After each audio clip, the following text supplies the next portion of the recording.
Hi and welcome back to the channel. My name's Dan and I'm an old, grumpy gamer. I recently took my character on a hiking tour of Los Santos. The idea was to see what would happen if I tried to circumnavigate the entire island of Los Santos without armour and with only a sidearm. The challenge was to see how far I could get without drawing a weapon, without a hostile encounter with an NPC, and without being harassed by another player, all while on a live Grand Theft Auto Online server with other players. To ensure I didn't end up on a so-called private server, I timed my run so it would increase the chances of having other players online all the time. I waited until there was a major update from Rockstar to Grand Theft Auto 5 and Grand Theft Auto Online, then started mid-morning local time on a Saturday in England. I figured as people in the UK and Western Europe would retire from the game, or our US and Canadian counterparts would be jumping online for a Saturday afternoon session, so I'd be covered for the whole day. So what happened? Well, what happened was entirely unexpected.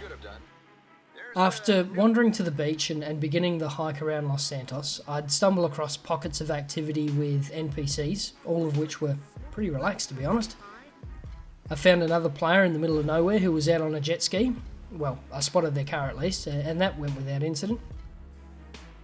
Interestingly, I developed a new appreciation for the effort that Rockstar has put into this environment too. Bearing in mind that I don't have any mods on my game, the world that Rockstar has built here is just breathtaking. Strangely enough, it turns out that if you inadvertently wander onto the base of a paramilitary organisation, it doesn't end well.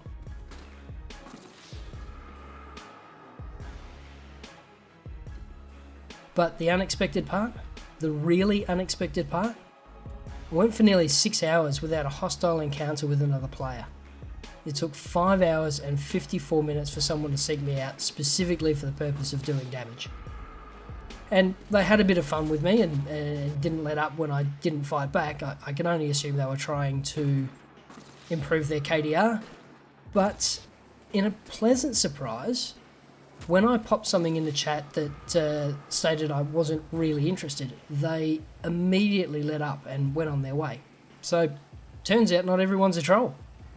And if you don't act like a tool, others will leave you be if you ask. So, yeah, big shout out to Rosso2611 for being cool.